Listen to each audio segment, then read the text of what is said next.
I'm happy to see that you made a choice similar to ours. If your mind is made up, let me reveal the outcome of this choice. We passionately nursed it back to health, preparing only the best food for it every day. We even preened its feathers.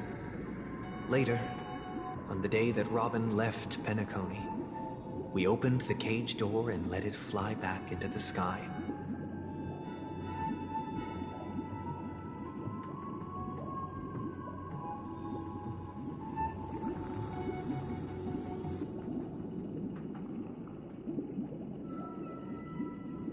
I watched it for a long while by the window, probably about 3 or so days. In those 3 long days, the little Charmony dove tried again and again to spread its wings to fly into the sky, but fell to the ground, only to keep trying. Finally, on the 137th attempt, it succeeded.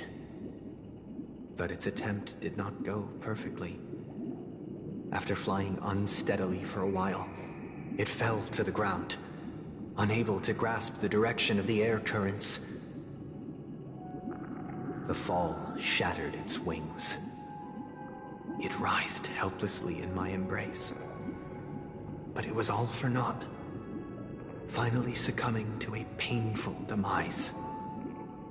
And in that instant, our tender care, our given love and hopes, they all became the inevitable push that sent it to its death. I deeply regret the choices we made.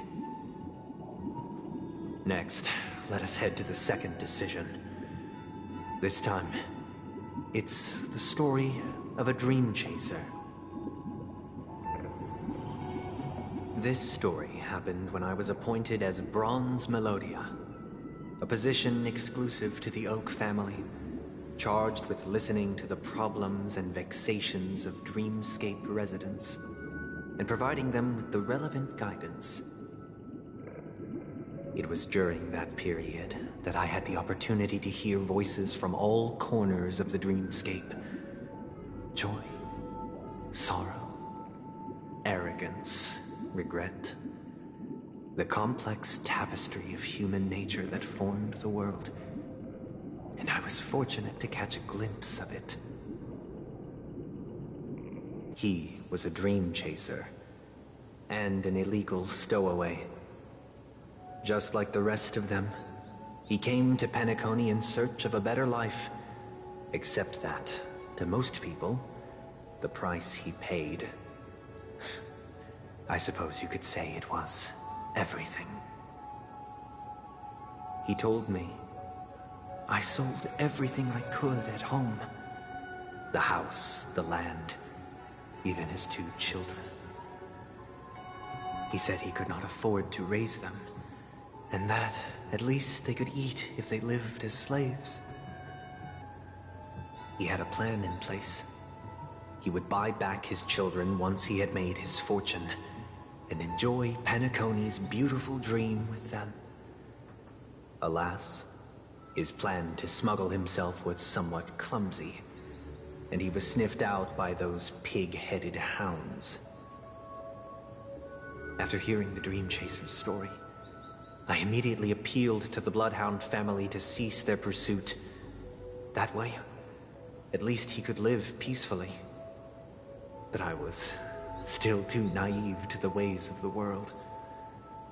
I did not anticipate that what I thought was a kind gesture would later lead to dire consequences. I'll tell you the outcome soon. For now, I'd like you all to make a choice. Will you do as I did, and try to convince the Bloodhound family to stop their pursuit, so that the Dream Chaser may live peacefully and realize his wishes? Or will you remain silent, leaving him to languish while the hounds are hot on his heels, until his inevitable judgment arrives? I look forward to everyone's decisions. Who knows? Perhaps they might even alter the outcome of this tragedy.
question.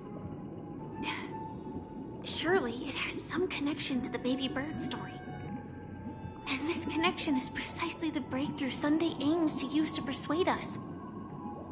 I'd probably choose to ask the Bloodhounds to cease their pursuit.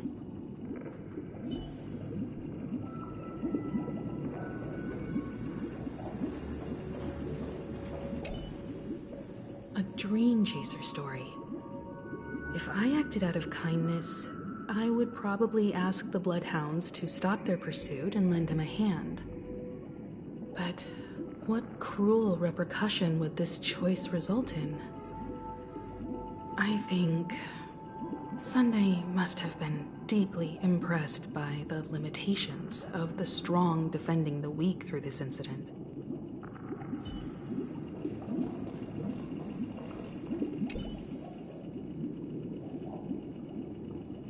It seems illegal stowaways are really quite common on Penacony. But that guy in the story, I don't think he deserves any sympathy at all. He sold his kids to chase a dream. Even if he intended to go back for them, it's still insanely irresponsible. With that thought, there's only one choice. Let the Bloodhounds send him back home. This person deserves to be punished.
I'm honored to witness you arriving at the same decision.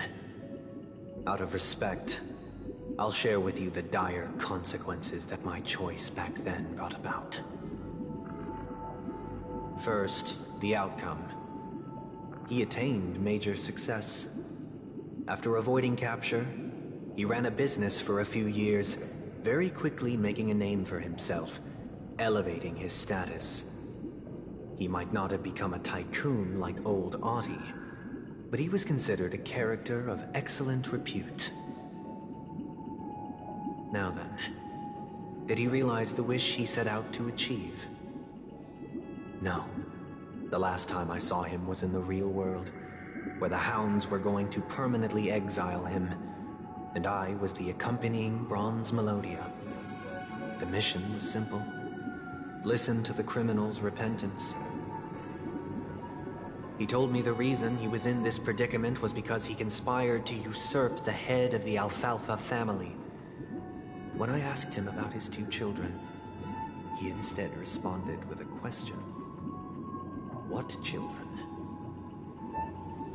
In the end, my heart aligned with the harmony, and the good deed I dared to undertake held no value, turning instead into a wrongdoing.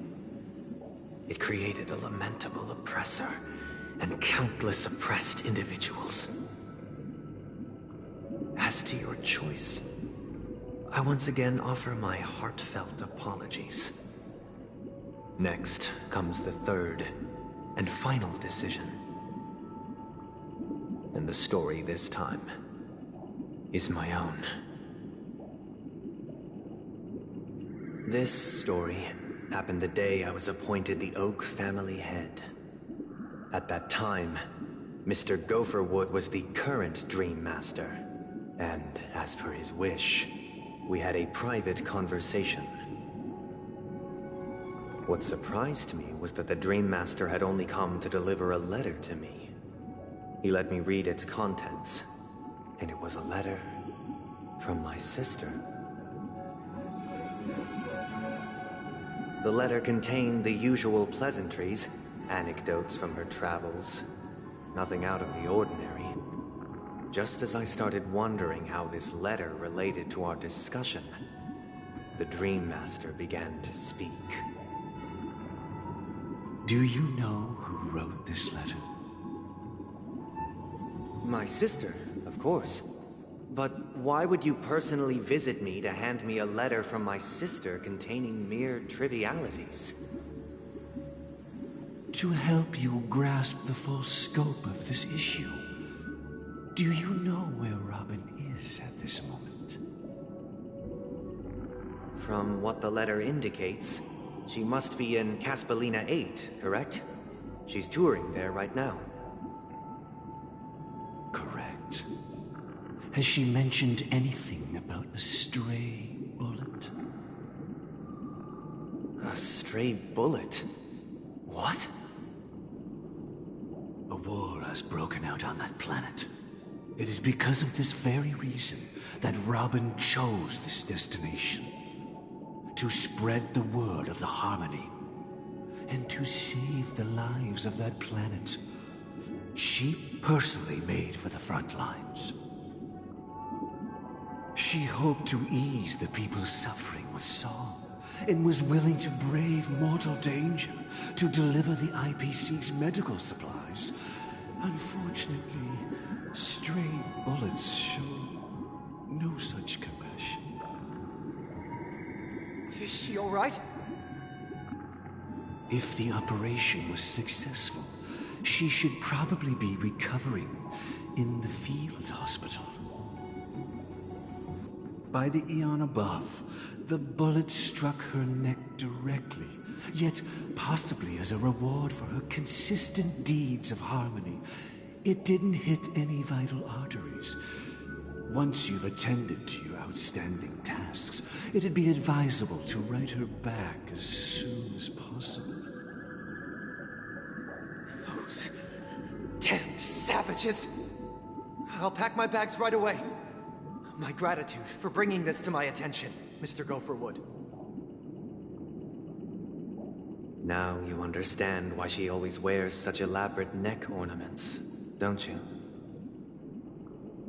How could this happen? Miss Robin. It's all in the past, so please don't worry. I share this in the meager hope that you will understand the Harmony's limitations and predicament. As grandiose as the strong defending the weak sounds, many times, it is nothing more than wishful thinking. Likewise, I've prepared one last question, one last choice. But rest assured, this choice will not have any grave consequences.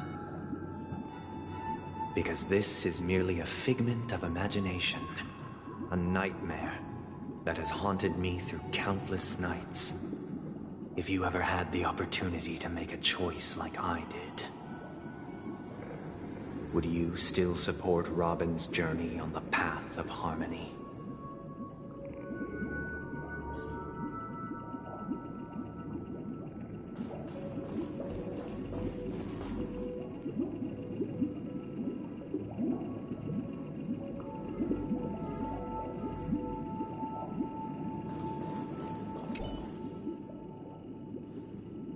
I often feel like I've dreamt of similar scenes on certain nights. In the dream, I see blurry faces. I don't know who they are, but I sympathize with all of them, fighting for survival against some unfathomable force. Their confusion and fear are lucid to me, but I also remember they chose never to give up. Just like Miss Robin. If Mr. Sunday's question leaves you puzzled, you should find the answer from your own experiences. With each trailblaze, dangers and tribulations will surely follow. But would you ever back away? Would you stop March and Don Hung from reaching their next destination? I believe you have an answer of your own in your heart.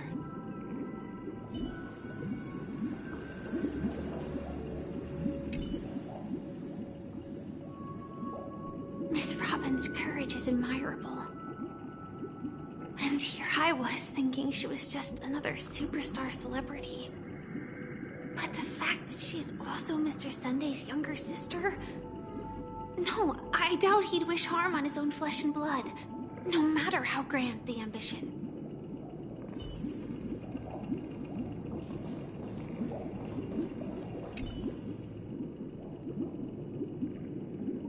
I can't believe that happened to Miss Robin. The strong defending the weak is a great mantra, but if I had to pay such a price, I don't know what I'd do.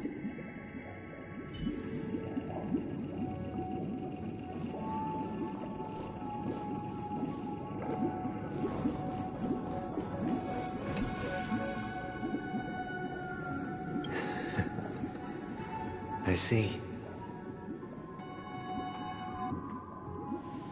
I am now aware of everyone's stances. Raising these questions merely serves to illustrate one point. The plight of Penacony cannot be salvaged by the Harmony. The true foundation for a sweet dream paradise can only be established through the order where the strong govern the weak. I know the suffering of being tormented, the turmoil of losing your way, how sorrow and even despair set in when matters don't work out. All of this causes me unending pain, because this is not what happiness is at all. We must teach the weak how to live a happy life. And this life isn't some noble propriety that the upper crust preaches, but in definitive terms, a way of survival that belongs to everyone. So what is your definition of living a happy life? Good question. Human consciousness is fundamentally an illusion, a cage known as self-worth. People lured in by this illusion make mistakes, yet still ask that external influences bear the burden. When one mistake after the next permeates the masses, they become impossible to trace. Thus, the amassing of these individual cages culminate to form a prison. A place dictated only by the rule of survival of the fittest. Nature is always accompanied by predation and sacrifice. Its antithesis is known as order. That is what I want to do. Unite people's happiness under the banner of order. They won't need to make bitter choices any longer, nor face the weaknesses of humanity. They can cast aside their primal instincts to build a haven for mankind. Simply describing thoughts is far too abstract, so allow me to provide a simple example. As you all may know, there are societal norms like weekends and long weekends that exist on some worlds. During these hard-earned rest days, people are given the chance to extricate themselves from the stresses of everyday life, allowing a certain tranquility to return to their souls. And it is only on these days that people do not have to adhere to the law where the strong prey on the weak. They can live out their lives happily during these brief intermissions.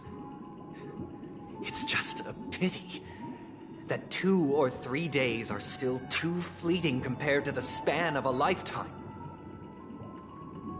From where I stand, society's ideal system should be 7 rest days. Following Sunday, there should ensue a second, a third, and indeed an infinite procession of Sundays. This should be the face of the new world. Idyllic, eternal, peaceful days. And thus, every person can return to their base selves in this utopia. Some gaze in reverence at the stars, pouring their whole beings into calculating the distance between us and the isolated world of Pagana. Meanwhile, some seek refuge in quiet corners, holding one another, unencumbered by the chains of unwelcome obligations. There would be no need to bear the hardships of reality.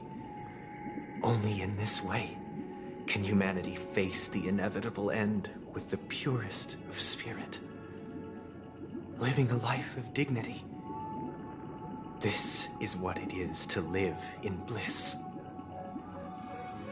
Miss Firefly, you who are stricken with entropy loss syndrome, you of all would surely understand this.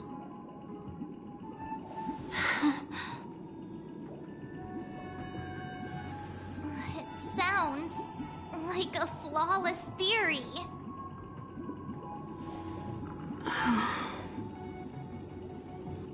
But what is the price to attain all this? The cost is minute, merely a personal and eternal sacrifice. If this paradise is to be maintained for everyone, someone must remain trapped in solitary awakening until the end of the cosmos. Awakening. Which means that this so-called paradise is still a dream. Stepping into this paradise means forsaking reality, correct? It is not forsaking, but transcending. Flesh, blood, sorrow, weakness. If the physical is the root of spiritual suffering, it is only logical that we defeat it. But in this supposed bliss, people won't have defeated their demons. The chance to overcome their tribulations would be forever lost to them. In other words, it is an escape. That's another way of understanding it. But there is no shame in escape. On the contrary, the seeds of escape exist in everyone's hearts. Don't you agree, Miss Firefly? And as for why life slumbers, it is because we are afraid to awaken from our dreams. But this is not in conflict with the grand plan. Only in acknowledging this can we truly understand the frailty of human nature, and from there, show compassion and protection.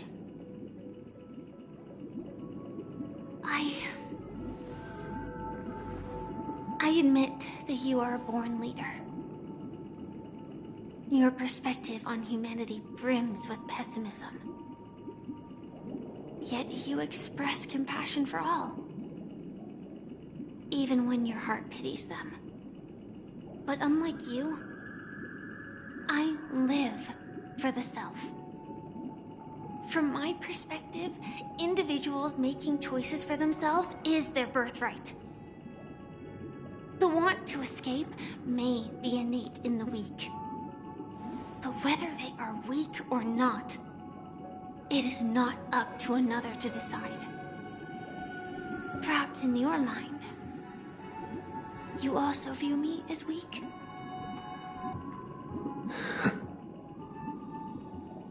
Because I don't think so.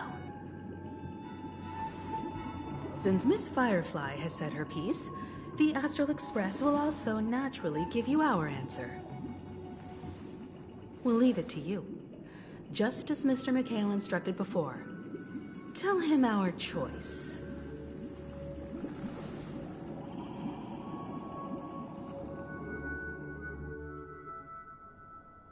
What is this place? Does this place ring any bells, Misha? I don't know, but I feel a sense of déjà vu. What is this place? It's the realm within a dream bubble.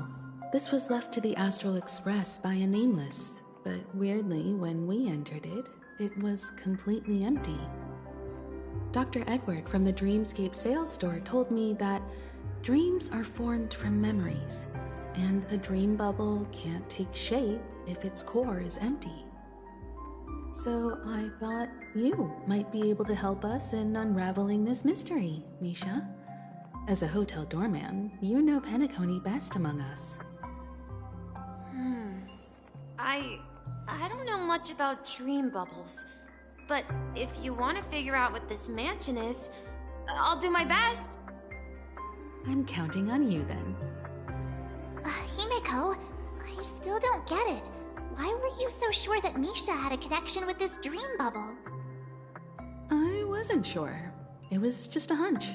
But since Misha feels familiar with this place, my hunch might be correct.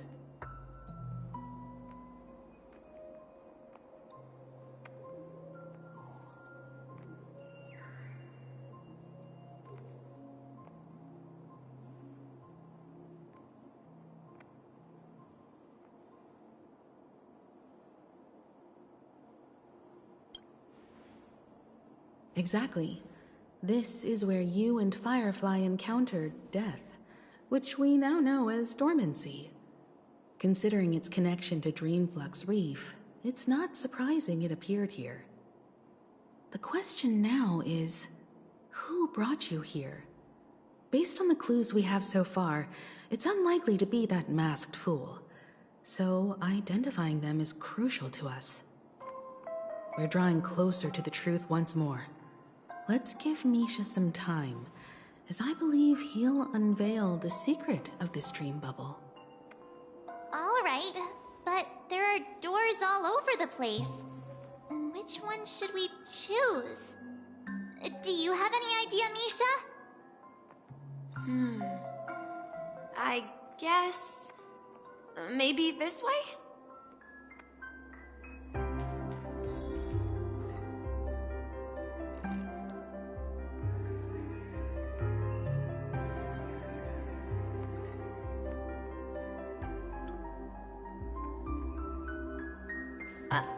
I'm not entirely sure, but let's give it a try.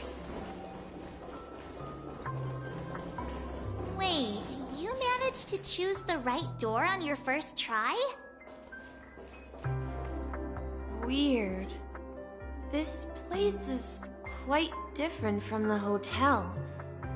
But I feel like I've been here before, and even lived here for a while. If I remember correctly, there should be a fireplace down that hallway. Clocky and I used to sit by the fire, listening to the crackling of firewood.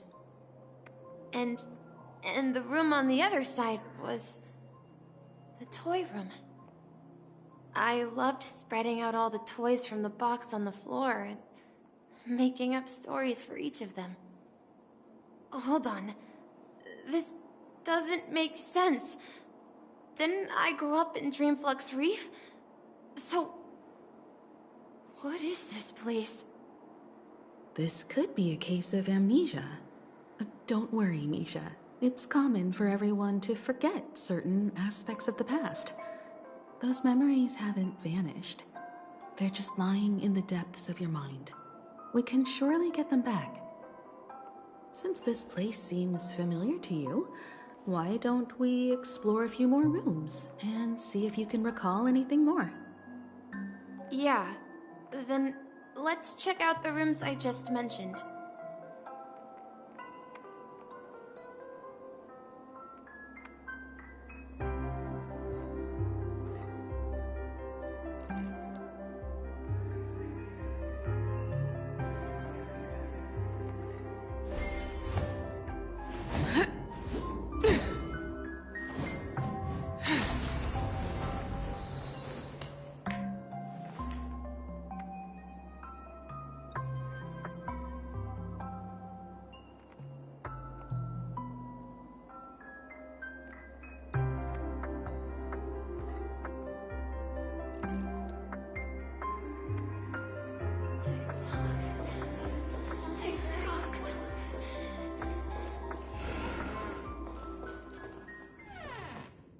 I heard some noises from the room.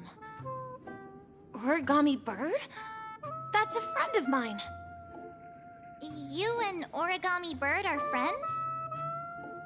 Yeah. It's a member of the Compass crew, just like Clocky and Miss Mirror. And there's more than just one Origami Bird.